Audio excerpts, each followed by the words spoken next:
Hello everyone, this is Maruf, welcome to another video. তো আজকে আমরা চলে এসেছি বরিশাল লঞ্চ ঘাট এবং আজকে এখানের বড় লঞ্চ এবং ছোট লঞ্চ দুটোটা ভিজিট করব এবং দেখব কোনটায় কি কি অ্যাডভান্টেজ আছে আর কোনটা অ্যাডভান্টেজ নেই। তো অবশ্যই শুরু থেকে শেষ পর্যন্ত দেখবেন, অবশ্যই চ্যানেলে প্রথমে থাকলে সাবস্ক্রাইব করে দিবেন। তো ভিডিওটি শুরু করা যাক। প্রথমে আমরা একটা বড় লঞ্চে উঠে গেলাম যেটার নাম হচ্ছে পারাবত 11। তো এর পাশে কিন্তু পারাবত 12 ছিল, কিন্তু সেটা সবকিছু খোলা ছিল না আর কি, যার কারণে ওইটাই উঠি নেই। এটা গেট টেট খোলা ছিল, যার কারণে এটা উঠে ভিজিট করাটা সহজ হবে, যার কারণে এটা উঠলাম। নিচতলায় ভিজিট করার মতন কিছু নেই, যার কারণে আমরা দোতলায় উঠে পড়লাম। এবং এই যে সামনে লাইটটা দেখতে পাচ্ছেন, এটা কিন্তু সার্চ লাইট বলে মেবি, এটা দিয়ে কিন্তু দূরের বস্তুগুলো খুব ভালোভাবে দেখা যায়। এই সাইডের এইগুলো কিন্তু সবই কেবিন এবং এইগুলো কিন্তু নর্মালি যে কেবিনগুলো অর্থাৎ ডাবল বেড সিঙ্গেল বেডের যে কেবিনগুলো সেগুলো কিন্তু এইটা, এবং বিআইপি কেবিনগুলো কিন্তু পিছনে, যেগুলো এসি সিস্টেম আছে। হ্যাঁ, আপনারা ঠিকই শুনতে পাচ্ছেন, এসি সিস্টেম আছে। দেন আপনার লাইটিং সবকিছু কোয়ালিটি এবং বিআইপি যেটাকে বলে, অ্যান্ড এইগুলোর কোয়ালিটিও কিন্তু খুবই খুবই খুবই ভালো। ফ্যান আছে, টিভি আছে, সবকিছু আছে এটার ভিতরে, যা আপনি চান। তো গাইস ফ্রিতে পাইছি পানি এই জায়গায়, তো ফেসটা ওয়াশ করে নেই। আল্লাহ জানে বুড়িগঙ্গার পানি কিনে, বুড়িগঙ্গার পানি নাক মুখ গেছে, বুড়িগঙ্গার পানি তো জানিনি, আরে বন্ধ, আল্লাহ জানে। ও ফ্রেশ লাগছে। তো এই মূলত হচ্ছে ডাবল বেডের কেবিন। এইখানের একটা ফ্যান আছে, একটা এলইডি টিভি আছে, আরও সুবিধা আছে এখানে। তো এইটা হচ্ছে ডাবল বেডের কেবিন। আর সিঙ্গেল বেডের কেবিন হচ্ছে এই সাইডে, এই সাইডে আছে সিঙ্গেল বেডের কেবিন, অ্যান্ড ওই সাইডে হচ্ছে বিএবি কেবিন। আর সামনে যে দেখতে পাচ্ছেন এটা হচ্ছে টয়লেট, এবং এখানে বেসিন আছে, গ্লাস আছে।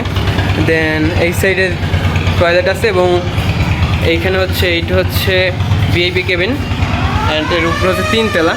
তো চলেন লঞ্চের 3 তলায় উঠে দেখা যাক এখানে কি কি আছে। তো লঞ্চের 3 তলায় উঠে দেখলাম এই সাইডে কিন্তু ফুল কেবিন, আর এই সাইডেও যদি নজর দেন সেখানেও কিন্তু ফুল কেবিন, মানে লঞ্চের 3 তলায় আগা টু মাথা সব জায়গায় কিন্তু কেবিন। এবং এই সাইডে যদি দেখি, এখানে কিন্তু একটা স্টল আছে যেখানে আপনি চিপস, জুস, কফি এভরিথিং পেয়ে যাবেন। এবং এখানে কিন্তু এই লঞ্চের দুইটা আপনার স্টল আছে, যেটা হচ্ছে একটা নিচতলায়, একটা হচ্ছে উপরতলায়। সামনে যেটা দেখতে পাচ্ছেন এটাও পারাপথের একটা লঞ্চ, এটা হচ্ছে পারাপথ 12 আর এটা হচ্ছে পারাপথ 11।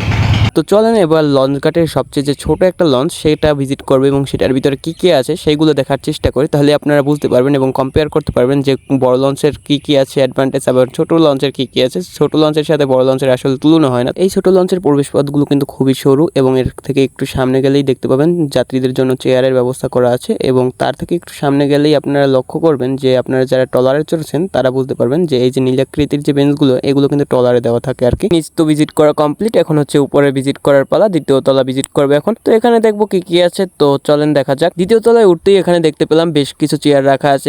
এখানের চেয়ারগুলো নিচতলার থেকে উন্নত মানের, এটাও বুঝতে পারলাম। কিন্তু এখানে চেয়ার বললে ভুল হবে, কারণ এটার ভিতরে কিন্তু তুলো দেওয়া আছে, তো এটাকে চেয়ার না বলে এটাকে সোফাও এক ধরনের বলা যায়, কারণ এই সিটগুলো কিন্তু উন্নত মানের এবং এর পিছনে যে সিটগুলো আছে সেগুলো কিন্তু আরো একটু বেশ উন্নত মানের। এখানে যারা লঞ্চটাকে চালায় তাদের জন্য কিন্তু দুইটা কেবিন রাখা আছে। তো এখানে কিন্তু সারা লঞ্চে মাত্র দুইটা কেবিন, এবং এই সামনের যে জায়গাটা দেখতে পাচ্ছেন এখানে বসে কিন্তু চালক এই লঞ্চটাকে চালায়, এবং ওইখানে কিন্তু তাদের থাকার জায়গা।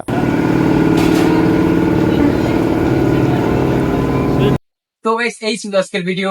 তো লঞ্চ নিয়ে আরো কোনো প্রশ্ন থাকলে বা কোনো কিছু দেখার থাকলে অবশ্যই কমেন্ট সেকশনে কমেন্ট করে জানাবেন, আমি আপনাদের আশা অনুরূপ একটা ভিডিও দেওয়ার চেষ্টা করবো।